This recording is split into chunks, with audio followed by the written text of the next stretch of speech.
Okay po ba? Klaro po ba? Yes, yes, Okay po yes. ba yung audio natin? Kasi Opo. nakaano ko. Kasi ang daming ano, ang daming pagka nag-mic ako masyadong ang daming disturbance. Ayan. Ah, sa patuloy na biyaya ng Lord, magandang hapon po sa inyong lahat. Ito po yung abang lingkod nyo. Hindi, huwag nyo ako hanapan ng fluent sa English, ano, kasi hindi naman talaga ako laging nag-i-English, ano. Ah, nawa ay samahan tayo ng Lord na nawa buksan ng ating unawa sa ano bang kahalagahan natin sa Panginoon. Amen. Tayo mandaling manalangin. Ang ating key verse ay sa John 9:13, no? Yan. Pagpalain ng salita ng Diyos. Gusto ko munang basahin ang verses na to bago tayo mag-opening prayer. Amen. Pagpalain ng salita ng Diyos.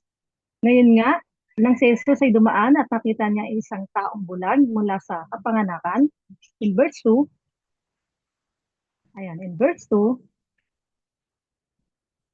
nakita na isang taong bulag mula sa kapanganakan. In verse 2, tinanong siya ng kanyang mga alagad, Rabi, sino ang nagkasala sa taong ito? O ang kanyang mga magulang na dapat siyang isilang na bulag. In verse 3, sumagot si Jesus, hindi nagkasala ang taong ito ni ang kanyang mga magulang, kundi ito ay upang ang gawa ng Diyos ay maihayag sa kanya. Pagpalain ng salita ng Diyos, tayo po'y sumandaling manalangin. Purihin ka, Panginoon, aming Diyos na buhay. Diyos na nakakaalam, nakakilala sa amin sa mula pa lang, Panginoon, sa sinapupunan ng aming magulang. Naroon ka na, Lord. Bilang mo ang buhok namin, alam mo ang aming iniisip, alam mo ang laman ng puso namin. At alam mo lahat, Lord, ang bawat kondisyon ng bawat isa sa amin narito. Hinihiling ko, nakatagpuin mo kami, Panginoon. Na kami ay busugin mo ng pag-asa, busugin mo, Lord, ng patuloy na pananampalataya.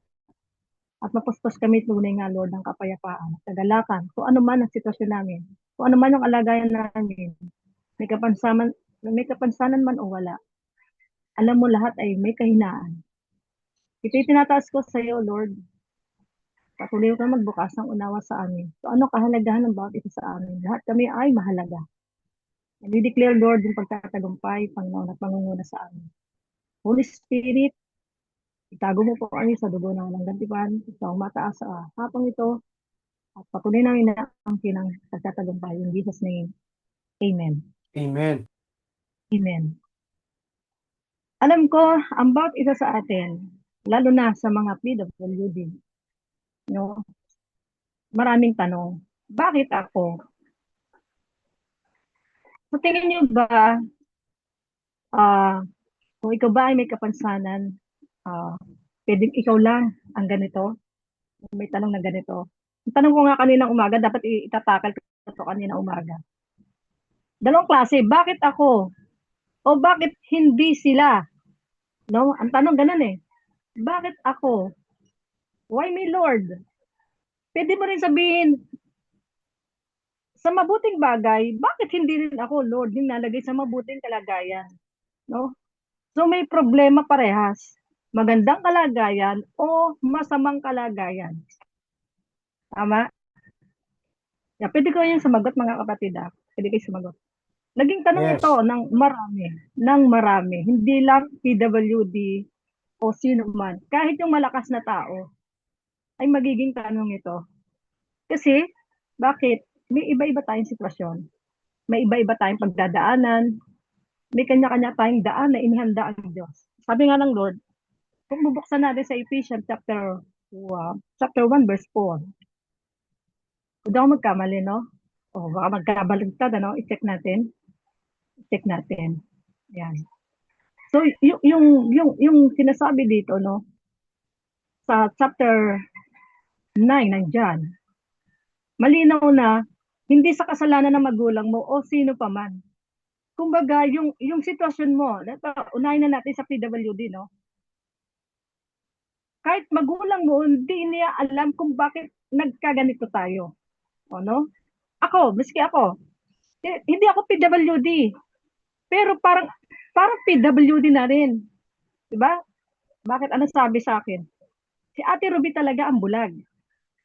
No? Kung bakit? Kasi ako yung nakakakita pero ang napangasawa ko is blind. No? So tingin niyo, wala akong kapansanan. Pero totally, ang tingin na sa akin ng tao ay bulag. And then pwede maging tanong ko, why me Lord? Bakit ang dami naman? Pwede namang mapangasawa ko si ganito, yung mga nanliligo sa akin ganito.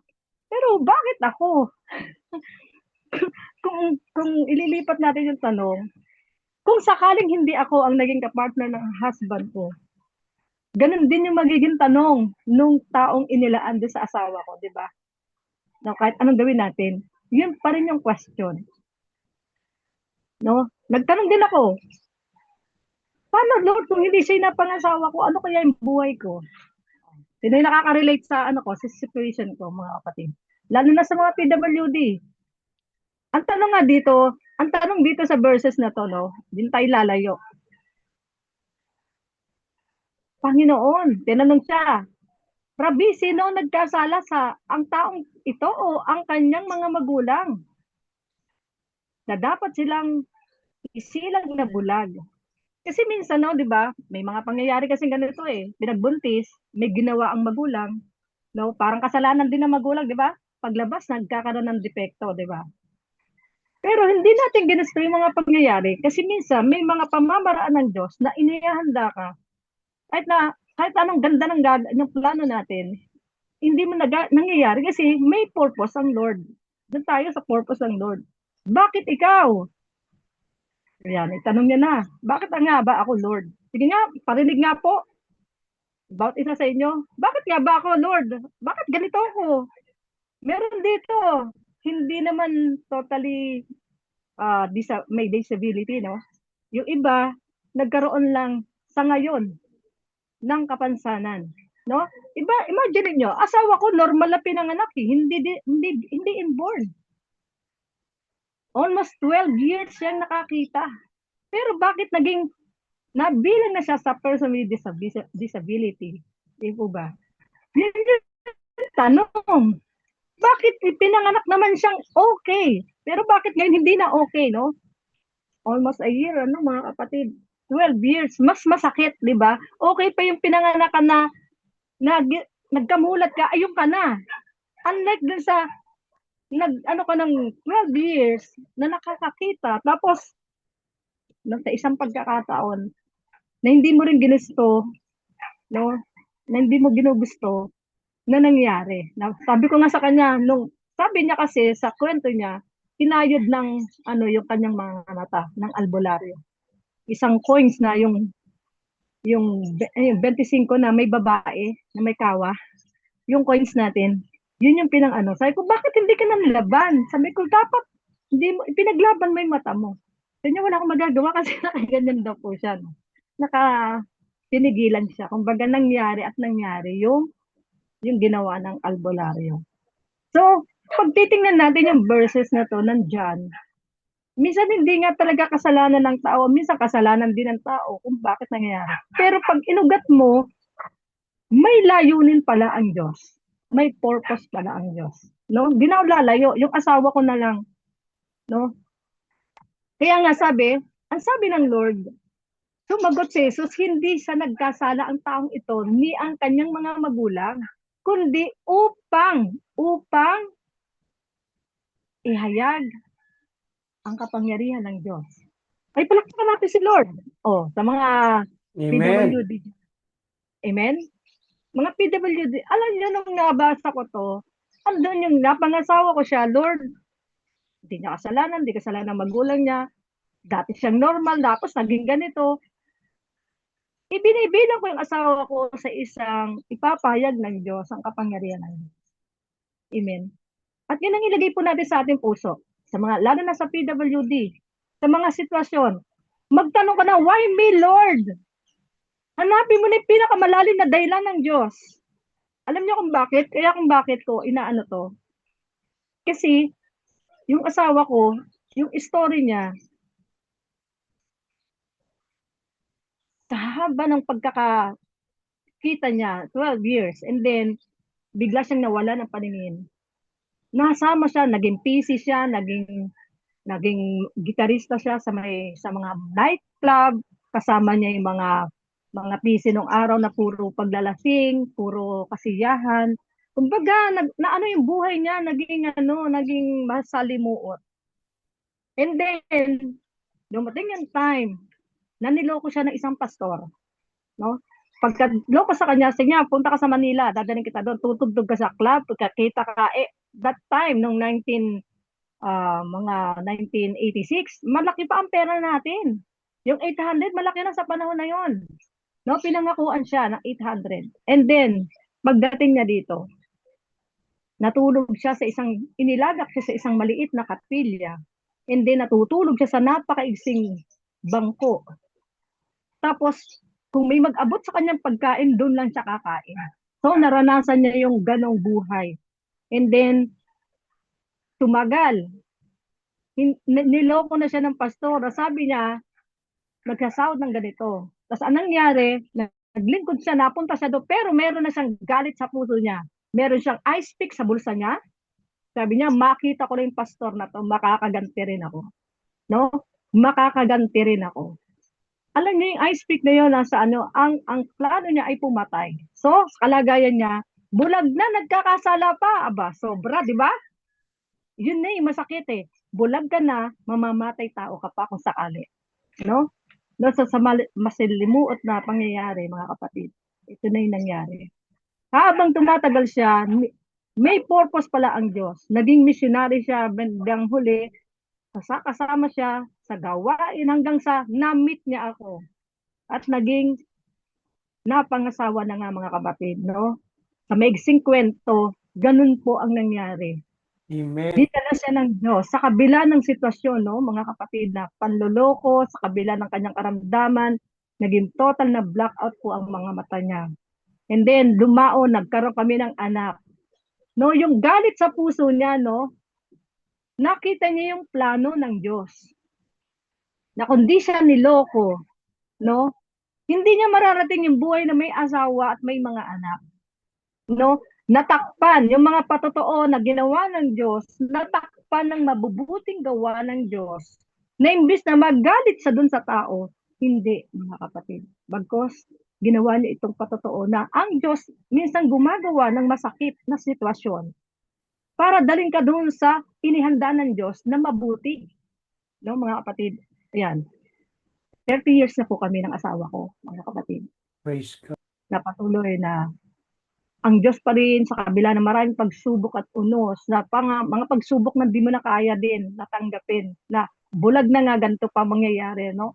Pero ang Diyos, kapag ang Diyos ang naghanda, malalagpasan niya pala kahit na pinakamahirap na sitwasyon, kahit na mahirap na pagsubok, sasamahan ko pala talaga ng Diyos. Amen? Para makita yung kabutihan na ang Diyos nga ay mabuti. Na hindi hadlang anuman yung karamdaman mo o kapansanan mo o anong sitwasyon natin, para makita yung glory ng Lord, na ang Diyos ay kaya niyang baguhin ang lahat. No? Ako in-expect ko yun. Dumating yung panahon na ang Diyos ay gumalaw sa asawa ko. Dahil sinabi niya, di po ba? Nasusulat. At ito'y nasa bagong tipan, no? Para mahayag ang kapangyarihan ng Diyos. Nag-ano ako, kasi alam niyo mga kapatid, talagang na-excite ako kung gagawin ng Diyos. Sabi ko kasi, nung dalaga pa ako, sabi ko, ang panalangin ko, Lord, sana pag nakakita si Brother Boy, no? Hindi ko pa yan boyfriend, mga kapatid, no? Niwala pa akong ano sa kanya, kasi parang kuya-kuya ko siya nung araw. Kasi nagkita kami niyan, 18 years old siya, 12 years old ako. Basta 8 years ang gap namin, ano? Nung nakita ko yan, mga kapatid, sabi ko, Lord, gusto ko pag nakakita si Brother Boy, ako yung unang tatalon sa tuwa. Ni sa guni-guni ko, bakit nabanggit ko yun? Hindi ko naman maisip na siya pala yung magiging kapartner ko. Siyempre, pagka naging asawa ko, ako nga yung unang matutuwa, di po ba, mga kapatid? Nag-throwback lahat sa akin yung mga panalangin ko. Sabi ko, Lord, gusto ko pag nakakita si Brother Boy, ako yung unang tatalon. Kasi kasama ko na siya sa ministry, mga kapatid. Kasama ko siya sa music ministry. Kaya kami, teamwork kami talaga sa music, mga kapatid. Kaya yan, sa mga gusto magpaturo, yan, hindi pala siya available. Ayan. Marami na kami naturuan, no, sa music. Then Amen. sa mga pagkanta, marami namin naturuan. Organ, bass, yan. So, hindi hadlang mga kapatid. Huwag mong sabihin sa sarili mo, bakit ako, Lord? Huwag mo sisisihin si Lord, no? Ang tingnan mo sa Panginoon, Lord, ano yung plano mo? Bakit ako? Bakit hindi sila? Bakit ako pinili mo? Bakit? Yun yung ating ilagay sa ating puso. Yun ang gawin natin kay Lord. Mag-pray tayo. Even, no?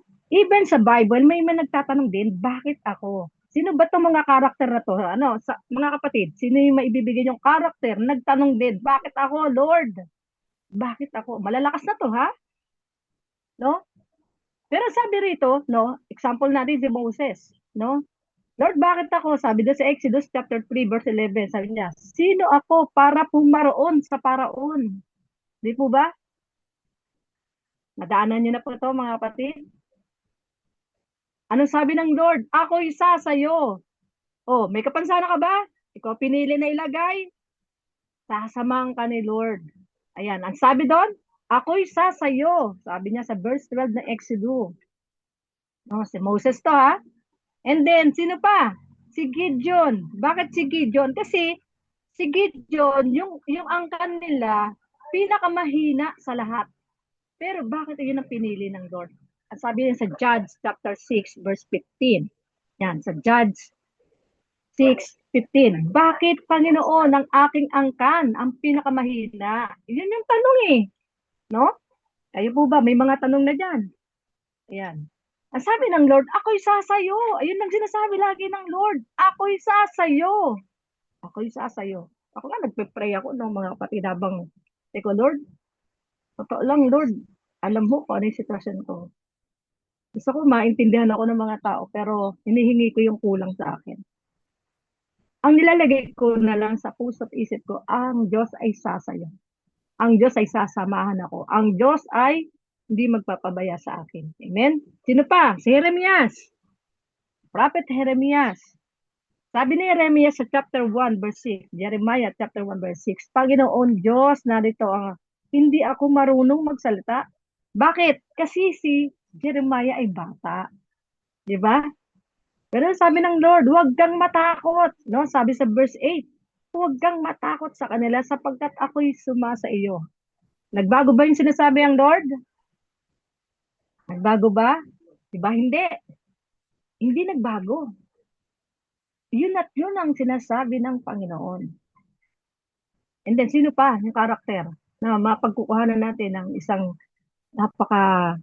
para mapagtibay ang ating pag-asa na ikaw ay pinili ng Diyos. Ikaw ay inilagay ng Diyos. Sabi nga, kung hindi ikaw, sino? Sino, kapatid? Sino? Yan ang tanungin mo. At mapalad yung pinipili, di ba? Sinasamahan ng Diyos yun, yung pinipili ng Diyos.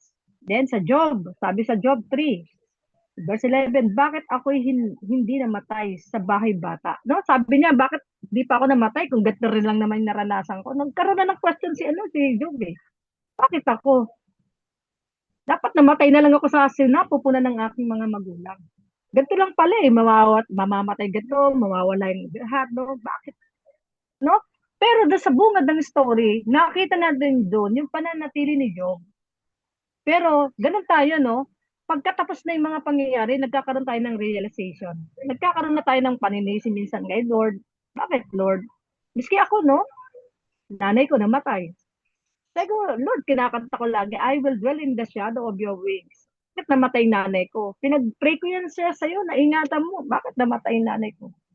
Kaya naging missionary ako, pero may sama ng loob kay Lord. Pero habang masama ang loob, tuloy-tuloy naman sa paglilingkod. Kahit nagko-complain ako, Lord, bakit mo pinabayaan yung nanay ko? Nagreklamo ako. Bakit ako yung nilagay mo dito? Bakit ang dami ko namang kapatid? Pito kami, bakit ako yung nilagay mo dito? No? Ang dami kong tanong, pero yun pala yung purpose ng Lord. Noon pa lang ay hinanda na rin ako ng Diyos. Kaya yan, magtanong kayo, baka hinanda na kayo ng Lord. Na dati okay ka, ngayon may kapansanan ka na ngayon kasi may purpose si Lord. Dinadala ka niya sa totoong purpose niya sa iyo. At minsan, kung kailan naging na na-disable ka na, doon ka naging effective. Samantalang nung okay ka pa, hindi ka effective kay Lord kasi nandun ka sa paggawa ng kasalanan, abalang-abala ka, no? Sa kasalanan na dati mo.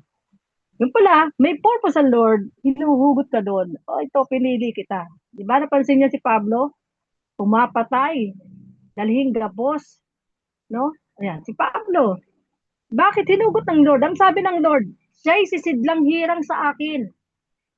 Marapat gamitin ng nagmamay-ari. Walang iba kundi si Lord. Yun nasulat sa 2 Timothy verse 19. Kung magkamali, 2:19 or 21. Ibig sabihin, ang Diyos may pagtawag, may pagpili, may tamang panahon ng paggamit sa iyo kung bakit ikaw ang pinili ng Diyos. Bakit hindi sila? Bakit hindi pinili yung malakas? Bakit hindi pinili yung matatalino? Para ano? Para hiyain yung bagay na matataas at matatalino at malalakas. Pinipili yung may hina. Pinipili yung mga disabled minsan. Pinipili yung wala kang karunungan pero ikaw ang nilalagay ng Diyos. Ito nawa ay maging sagot sa ating mga tanong sa Panginoon, no? Mga kapatid. Even si Jesus Christ, pinili ng Diyos. Nabugtong na anak. Na kahit sinabi na ng Lord, gusto ko sana ang sarong ito ay lumagpas sa akin. Sabi sa Matthew chapter 27, verse 46, Diyos ko, bakit mo ako pinabayaan? Kahit na mayroong kakapangyarihan, ano? Pero pinili kasi siya yung nararapat eh. So, ikaw ba, nararapat ka rin na gamitin ng Diyos para sa pamilya mo, sa kaibigan mo, o kung sino pa. Amen? Kasi ang Diyos pumipili ng karapat-dapat. At i-deklara mo na sa sarili mo, ikaw ay karapat-dapat gamitin ng tunay nagmamay-ari sa'yo. Mapalad ka kapag ikaw ay dinampot ng Diyos. Mapalad ka kung ikaw ay pinili ng Diyos. Kaya yung ating mga question mark sa atin, nawa makita mo yung purpose mo sa Panginoon. Amen? Ang pangako ng Diyos, sabi niya, iisa lang ang sinasagot niya. Kay Moses, kay Gideon, kay Jeremiah, kay Job, at sa lahat. At sa lahat na nandito, ang pangako ng Diyos, ako'y sasayo. Ano man ang mangyari, hindi kita iiwan o pababayaan mo. Kapag ikaw ay pinili, ideklara mo na yon. Na sa dulo ay magtatagumpay ka.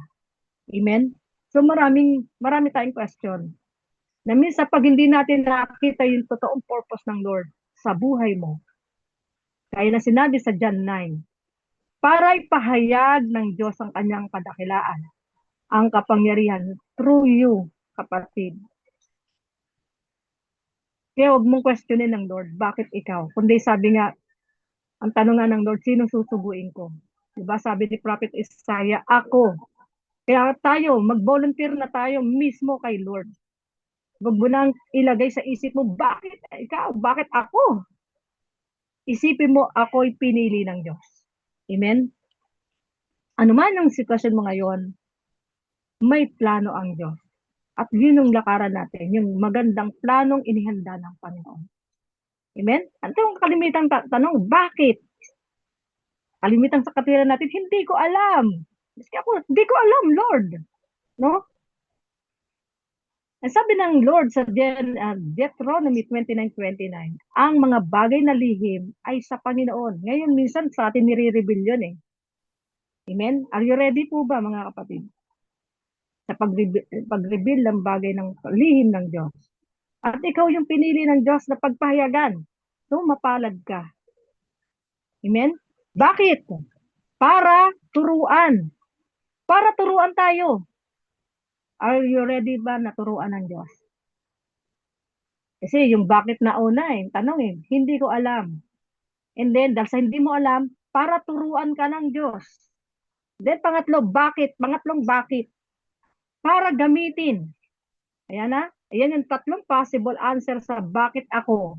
Bakit ako? No? Una, hindi ko alam. Pangalawa, para turuan. Then, pangatlo, para gamitin ka ng Panginoon. Kaya nga sabi ng Lord sa Hebrews chapter 12 verse 6, dinidisiplina ng Panginoon ang kanyang mga itinuturing na anak. Are you ready po ba na disiplinahin tayo ng Diyos? Amen? Para gamitin, 2 Corinthians 1:4, upang aming maaliw sa kaaliwan. No? Yan, basahin natin yan. Sa 2 Corinthians. Para gamitin ka. Kasi yung mga PWD nagiging kalakasan ng mga na mahihina at yung mga malalakas na hindi nila kayang gawin yung ginagawa ng PWD. Tama? Oh. May mga ano dito, may mga kasama dito. Sabi ko, ang galing talaga ng Lord. Ang gagaling naman ng mga kasama kong PWD rito. Natutuwa talaga ako, mga kapatid. May mga bagay kayong ginagawa ang Diyos sa inyo na hindi namin kayang gawin. Napapahiya yung iba. Yan. Totoo to, mga kapatid. O gaya ni kay Marky, nagagawa niya yung mga bagay na sa media. Hindi ko kayang gawin yun. Kasi siya yung binigyan ng Lord para sa mga bagay na yun. Diba? Magkakaiba tayo ng mga special na ibinibigay na talento ng ating Panginoon. Hindi ibinigay sa isang tao lang, mga kapatid. Ibinigay yan para sa lahat. At kung isa ka doon sa pinili ng Diyos, gamitin ng Panginoon, mapalad ka. Huwag ka nang magtanong, Lord, sabi mo na lang kay Lord, Lord, use me, guide me, uphold me, Lord. Gamitin mo ako sa ikaluluwalhati ng iyong pangalan. Ay, nasabi sa John 9 para ipahayag. At yun ay mangyayari sa pamamagitan mo na tinawag ng Panginoon. Amen? Are you ready po ba sa pagkatawag ng Panginoon sa inyo? Alam niyo na po ba yung duty niyo sa harapan ng Diyos? Na miski ako talaga, patotoo lang, ma'am, nung nagturo ako ng dalaga, ako talagang binitawan ko, Lord, ayoko na. Hindi ko na kaya yung pagsubok. Sa bawat tinuturo, tinitikman ako, Panginoon. Hindi ko kaya kasi gagawin mo pa lang yung ano. Minsan hindi ako basta nagbubuo ng lesson. Kasi nagsisimula pa lang ako, andyan na ang pagsubok. Talagang inayawan ko ng araw, mga kapatid. Nagtuturo na ako sa pulpit, mga kapatid. Pero every time natatayo ako doon, sobra, talagang tinitikman ako ng Panginoon. Kasi ko, Lord, ayoko na. Sabi ko, hindi ko kaya yung pagsubok na titikman ako. Talagang inayawan ko. And then, nung inayawan ko, nanaginip ako, may hawak akong ubas, ang lulusob ng bunga. Tapos, sabi ko, ayoko na nito. Pagkabitaw kong gano'n, merong sumunggab kaagad at tumakbo ng mabilis. Nung nakuha yung biglang para akong nawala ng lakas, nawala lahat sa akin. Sabi ko, Lord, ano itong naramdaman ko? Parang ang daming nawala. Nung naramdaman ko yung mga kapatid, sabi ko, Lord, akin na yung hahanapin ko uli yun. Sabi ko, patawarin mo ako. Sabi ko, hindi ko na po bibitawan. Hindi ko na po ulitin. Alam niyo, nag-ano sa akin si Lord sa True Vision. Nagtuturo siya sa akin. Nangyari sa akin yun, hindi ko na inulit. Lord, kung ano yung gagawin mo sa akin, Lord, kaiiwas ko. Doon pa rin ang punta ko eh. Kaya hanggang sa napunta ko sa online, sabi ko, Lord, gawin mo kung ano yung purpose mo sa akin.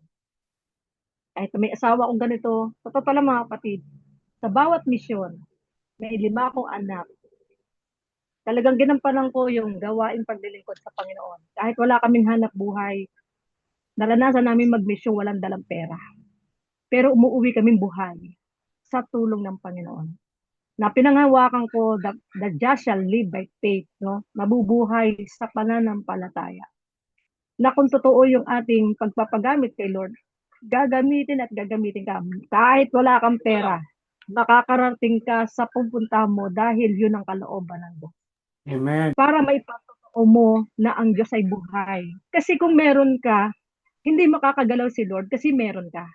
Dadaling ka dun sa wala na susubukin mo ang kapangyarihan ng Diyos para maluwalhati ang Panginoon.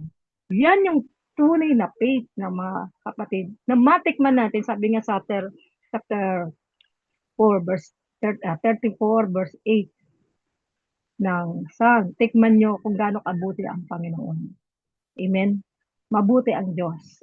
Hindi siya nagbabago sa kanyang pangako. Sabi nga doon sa sinabi natin kanina, ang sabi niya, bakit ako? Sabi nila Moses, ni Gideon, bakit kami? Anong sa pangako ng Diyos? Ako isa sa iyo. Amen? Panghawakan natin yun. Panghawakan natin yun. May kapansanan ka man at nakikita na natin, ang dami may kapansanan na ginagamit ng Diyos. Amen? Yung kalahati lang ang katawan, nakalimutan ko pangalan niya, no? Yung kalahati lang ang katawan.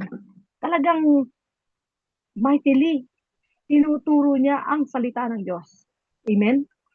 So, ang daming tao na pwedeng ma-inspired through you. Amen? At gawin natin yun. Yun yung panahon na makita mo yung plano ng Diyos sa iyo. Maganda ang plano sa iyo ng Diyos. At tanggalin mo na yung question, Lord, why me, Lord?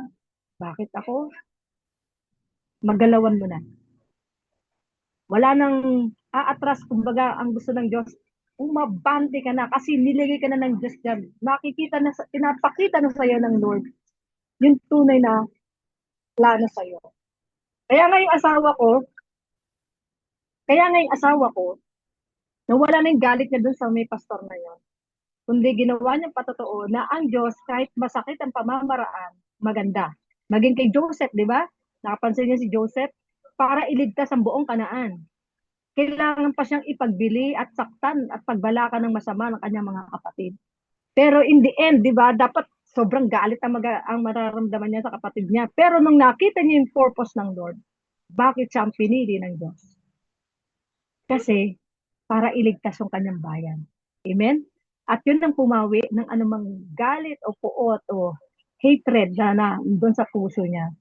Ang nakita niya yung magandang plano ng Diyos. Kaya tayo, sa mga may kapansanan dito, alam kong may purpose ang Lord kung bakit ikaw ang pinili ng Panginoon. Amen? Ganito na lang mga kapatid. Malinaw po yung sinabi sa John 9, para sa kapahayagan ng kapangyarihan ng Diyos. Ilagay natin yan sa ating puso, sa iyo ang Panginoon, sasamahan ka ng Panginoon, ano man ang mangyari, hindi ka iiwan ng Diyos. Kasi siya ang pumili sa iyo. Amen? To God be the glory. Masyado na yatang mahaba. Ayan, God bless you po mga kapatid. Nawa po ay napagpala tayo sa kanyang mensahe na gustong ipakita sa atin. Sabi nga, walang aatras, wag tayong maging Jonas. Natatakasan natin. Huwag kayong katungulid sa akin na binitawan yung bagay na ibinigay ng Diyos. Yakapin natin to para makita mo kung ano yung kapangyarihan. Kasi pwede niyang ibalik. Ano yung nawala sa'yo? Gaya ni Job, binalik lahat. Baka yung mga nangyari sa'yo, yung paningin ng asawa ko, ibalik. Ibalik din kung ano yung nangyari sa inyo, ibalik ng Lord ko, ano yung dati nyo. Kasi doon siya gagalaw. Kasi hindi siya magpapagaling hanggat di ka nagkakasakit. Tama? Hindi makikita yung pagpapagaling ng Lord kung magaling ka na. Amen? So, yun yung po yung makita natin na sabi ng pangako ng Diyos sa Joel, no? Sa darating na panahon, ibubuhos ko ang aking kapangyarihan sa lahat ng laman, no? At sabi, higit pa rito mga pagpapagaling na magaganap. Yung pagpapagaling noon, mas higit sa ngayon. Kaya expect natin yan mga kapatid. Amen? Tayo mawala ng pag-asa. Ang Diyos ay tapat sa kanyang mga pangako. Tayo pa rin manalangin mga kapatid. Lord Jesus, maraming salamat po. Idinadalangin namin, Lord, kung ano po yung plano mo sa amin. Tulungan mo po na mayakap namin itong lahat, Lord. Thank you po kasi ang dami pong tao. Pero isa kami sa mga pinili mo para gamitin na pagkatiwalaan sa iyong ubasan. Idinadalayan ko, Lord, na ito'y matanin sa aming mga puso. Kahalagahan ng pagkapili mo sa amin. Thank you po, Lord. Kasi narito kami na dalangin namin na patuloy kaming magamit niya. Sa ikaluluwalhati ng iyong pangalan. We give you praise, Lord. Ibinabalik namin ang buong glory sa iyong pangalan. In Jesus' name. Amen. Magandang hapon po. Amen. Amen. Amen. Ayan. Maraming Thank you so salamat po. At Ruby, Amen. Thank you po. maraming salamat once God again. bless po. God bless po Picture sa muna naging tayo. speaker. Picture muna tayo, mga kapatid. Please open your camera.